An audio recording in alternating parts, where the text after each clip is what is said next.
गणित दिलेलं बघा. एका वृत्तचित्ती आकाराच्या पाण्याच्या टाकीची त्रिज्या 2.8 मीटर आणि उंची 3.5 मीटर आहे. एका व्यक्तीला रोज सरासरी 70 लिटर पाणी लागते. तर पूर्ण भरलेल्या टाकीतील पाणी रोज किती व्यक्तींना पुरेल असा प्रश्न दिलेला आहे. सर्वप्रथम मी एक ट्रिक सांगतो. ट्रिक्स कुठे कुठे अप्लाय होते हे तुम्हाला थोड्या वेळात एक्सप्लेन करतो. बघा ट्रिक्स काय. ह्याच्यामध्ये वृत्तचित्ती वापरलेला आहे. वृत्तचित्तीमध्ये पाय येतो. पायचा फॉर्म्युला आला. मग जिथे पाय येतो तिथे अकराची कसोटी लागतेच लागते. ठीक आहे, अकराची कसोटी लागते. मग अकराची जर ह्याच्यामध्ये कसोटी लावली तर ऑप्शनवरनं तुम्ही सहज उत्तर काढू शकता. काय अकराची कसोटी? बघा त्या संदर्भाचं मी एक घसरलं तिथं विसरलं याचे 2-3 व्हिडिओ घेतलेले आहेत. त्याच्यामध्ये दुसरा आणि तिसरा जो मेन ह्या चॅप्टरसाठी जो आहे तो तिसरा जो टॉपिक आहे, घसरलं तिथं विसरलं, हा टॉपिकची लिंक मी खाली डिस्क्रिप्शनमध्ये देईल की त्या पद्धतीने तुम्ही किती इझिली काही गणितं फक्त सेकंदामध्ये सोडू शकता ऑप्शनवरनं. बघा ऑप्शन कसं आहे, अकराची कसोटी, अल्टरनेट जे नंबर आहेत त्यांची बेरीज करायची. 3 आणि 1 4, वजा करायचं उरलेले अल्टरनेट नंबर 2 आणि 1 3. ह्याच्यामध्ये 1 आला, मग 1ला 11ने भाग जात नाही. हे बघा यांची जर वजाबाकी 0, 11, 22 अशी आली तर त्या संख्येला 11ने भाग जातो आणि तेच आपलं उत्तर असणार आहे. बघा मग आता बघा इथे दुसरं बघितलं तर इथे किती बेरीज झाली, 4 वजा 6, म्हणजे मोठ्या संख्येतून लहान संख्या वजा करा. इथे वजा आला तर हाही होणार नाही.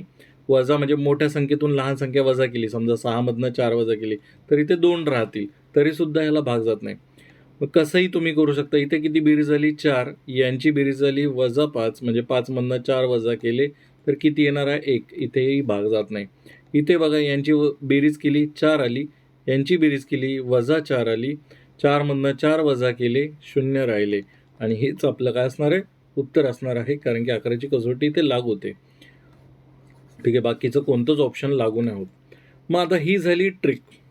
ठीक आहे, परीक्षेत तुम्हाला काहीच आठवलं नाही, काय करायचं, तुम्हाला फक्त पाय दिसला इथे, पायवरनं तुम्ही ऑप्शनवरनं उत्तर काढलं, कारण की एकमेव ऑप्शन आहे. जर 2 असले असते तर मग तुम्हाला अक्कड बक्कड बंबेबो करावं लागलं असेल 2 ऑप्शनमध्ये. पण ठीक आहे, आता हे झालं तुक्के मारायचे.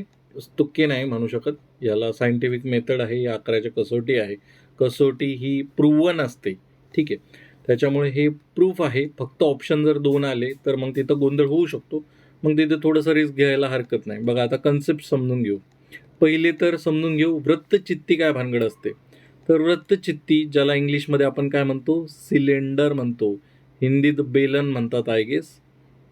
ठीक आहे, अशा प्रकारचा असतो तुमचा वृत्तचित्ती. आता त्याच्यामधल्या एकूण एक गोष्टी समजून घेऊ. ही झाली वृत्तचित्ती. वृत्तचित्ती म्हणजे काय, तुमचा एक प्रकारचा ग्लास पकडा. ठीक आहे, ग्लास सगळ्यात बेस्ट ऑप्शन आहे. सिलेंडर म्हणू शकता तुम्ही, इंग्लिशमध्ये याला सिलेंडर म्हणतात. तर सिलेंडर एक ऑप्शन असू शकतो. आपल्या उदाहरणात समजून घेण्यासाठी ग्लास पकडा तुम्ही. ठीक आहे, ग्लास कसा आहे, असा आहे. मग ह्याच्यामध्ये बघा, जो खालचा बुड असतो तो एकदम गोलाकार, वरती पण गोल, म्हणजे सगळ्याच आकाराने गोल गोल गोल गोल असतो. ठीक आहे, मग त्याची स्वतःची एक त्रिज्या असते. ठीक आहे, ही असते त्रिज्या, सेंटरवरनं काढली म्हणजे हा काय झाला, खालचा पार्ट समजला तर हा वर्तुळ झाला. इथून एक पार्ट काढला, या मध्य केंद्रबिंदूवरनं जर ह्या परिघावरती जर एखादी लाईन काढली तर ती काय होते, त्रिज्या होते. म्हणजे ही काय झाली, त्याची त्रिज्या झाली. ही काय झाली, त्रिज्या. ठीक आहे, इथून इथपर्यंत खाली बुडापर्यंत जी हाईट असते त्याला म्हणतात उंची. हाईट असते म्हणजे काय, उंचीच असते, हाईट म्हणतात त्याला इंग्लिशमध्ये.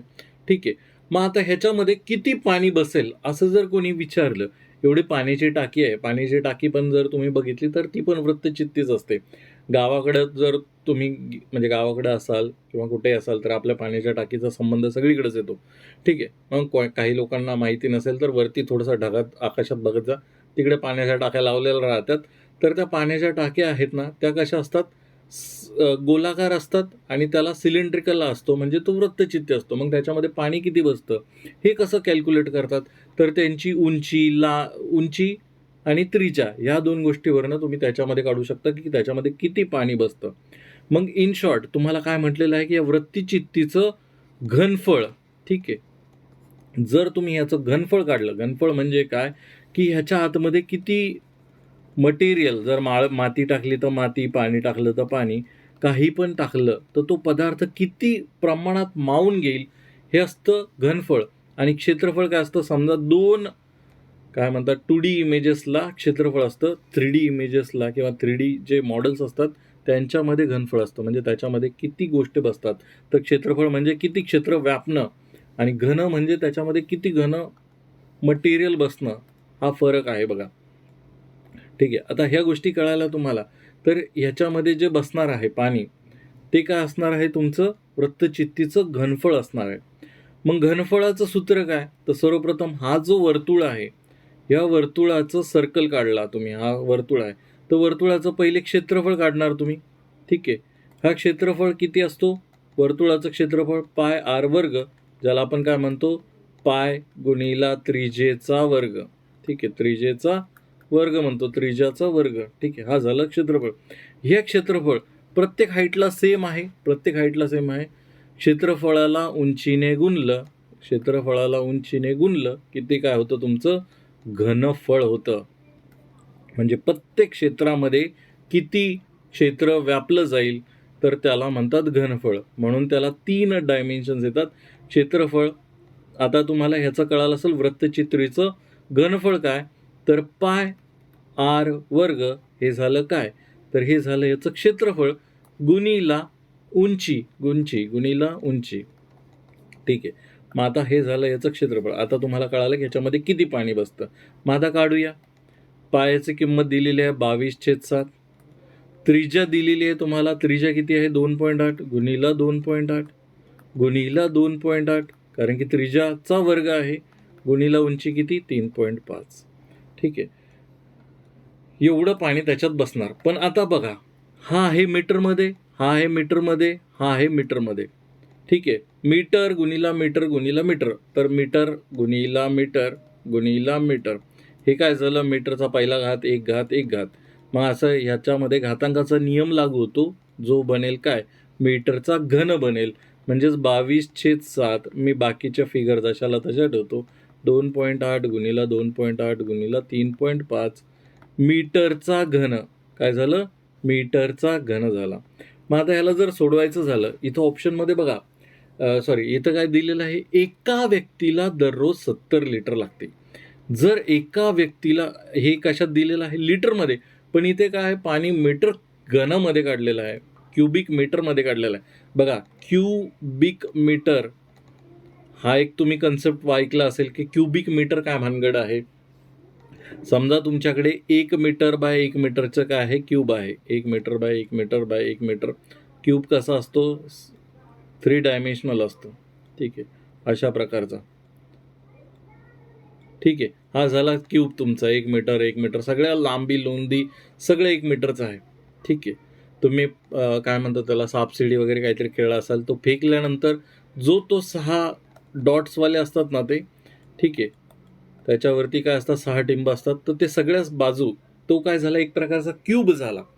मग त्याचं काय आहे, त्याचं घनफळ असतं मीटर गुणिला मीटर गुणिला मीटर. जर ते 1 मीटरचं असेल, 1 मीटरचं असेल तर ते काय होतं, मीटरचा घन होतो, मीटरचा घन होतो. ठीक आहे, मग 1 मीटर घन, 1 क्युबिक मीटर, त्यालाच मीटरचा घन, म्हणजेच ह्याला आपण म्हणतो क्युबिक मीटर. ठीक आहे, मग हे क्युबिक मीटर म्हणजे काय, तर 1000 लिटर एवढं पाणी होतं. क्युबिक मीटर म्हणजे 1 मीटर, तुम्ही असं समजा की 1 मीटर बाय 1 मीटरच्या सगळी लांबी रुंदी बाजू उंची असलेली 1 metre 1 metre 1 metre 1 metre 1 metre, हा काय झाला क्यूब झाला, हा काय झाला घन झाला. या घनाच्या सगळ्या बाजू 1 मीटरच्या आहे, तर ह्याच्यामध्ये तुम्ही जेवढं पाणी टाकणार ते किती असणार आहे, नेहमी 1000 लिटरच असणार आहे. आणि वाटत असेल तर तुम्ही स्वतः ट्राय करू शकता, कारण की हे त्यांनी स्टँडर्ड फॉर्म केलेले आहेत. ठीक आहे, आता तुम्हाला कळालं की क्युबिक मीटर किंवा मीटरचा घन हे बरोबर काय असतं, 1000 असणार. मग 22/7 गुणिला 28 2.8 सॉरी गुणिला 2.8 गुणिला 3.5 आता ह्याला मी लिटरमध्ये कन्वर्ट केलं तर इथे 1000 लिटर होईल. ठीक आहे, 1000 लिटर होईल. हा झाला लिटर. मग हा जर शून्य कटला तर इथला पॉईंट गायब होईल, हा शून्य कट केला तर इथला पॉईंट गायब होईल आणि हा शून्य कट केला तर इथला पॉईंट गायब होईल. म्हणजे इथे येणार आहे 22/7 गुणिला 28 गुणिला 28 गुणिला 35 एवढं लिटर पाणी ह्या टाकीत बसणार आहे. मग आता ते किती आहे तुम्हाला जर वाटलं तर तुम्ही कॅल्क्युलेशन करू शकता. आपल्याला परीक्षेत ह्या गोष्टी करत नाही बसायच्या. तुम्ही इथे काहीतरी उत्तर काढू शकता. 1 मिनिट थांबा, मी थोडंसं कॅल्क्युलेटरवरती ट्राय करतो.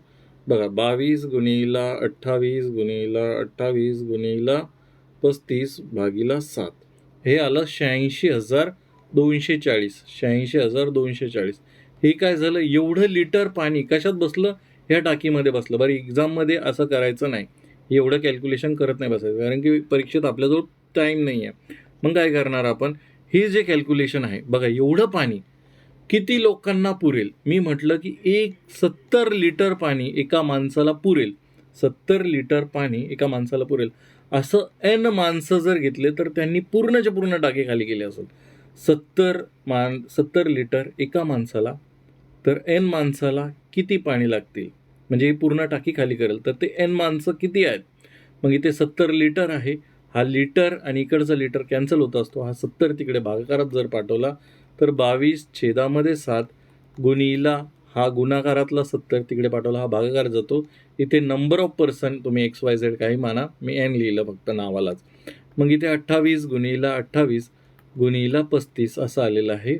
मग 7 चोक 28, इथे 2ने भाग दिला तर इथे 35 येतं आणि 35 आणि हे 35 कटले. आता तुम्ही कॅल्क्युलेशन करू शकता. बघा काय उरलेलं आहे अंशामध्ये, 22 गुणिला 2 म्हणजेच मी लिहितो 44 आणि इथे आले 28. मग इथे यांचे गुणाकार केला आपण तर 28 गुणिला 44 म्हणजेच किती, 8 चोक 32, हातचे आले 3, 4 दुनी 8 चोक 32, 4 दुनी 8 आणि 3 11. इकडे पण 112. किती येणार आहे, 2 3 2 1. किती आलं, 1 2 3 2. एवढ्या व्यक्तींना एवढे पूर्ण टाकीतलं पाणी पुरेल. किती व्यक्तींना, 1 2 1 3 2 म्हणजे 12-32 एवढ्या लोकांना ते पाणी पुरणार आहे. आणि अशा प्रकारे तुम्ही हे गणित सॉल्व्ह करू शकता. ठीक आहे. जर तुमचे कोणतेही गणिताचे प्रश्न असेल तर आपला हा टेलिग्राम ग्रुपचा कोड आहे, ही आपली मंथली मेंबरशिप आहे, त्यामध्ये ऑटोपेचा ऑप्शन आहे, तो कृपया करून कॅन्सल करावा, नाहीतर तुमचे मंथली पैसे कटतील. हा आपला व्हॉट्सअप चॅनलसुद्धा आहे.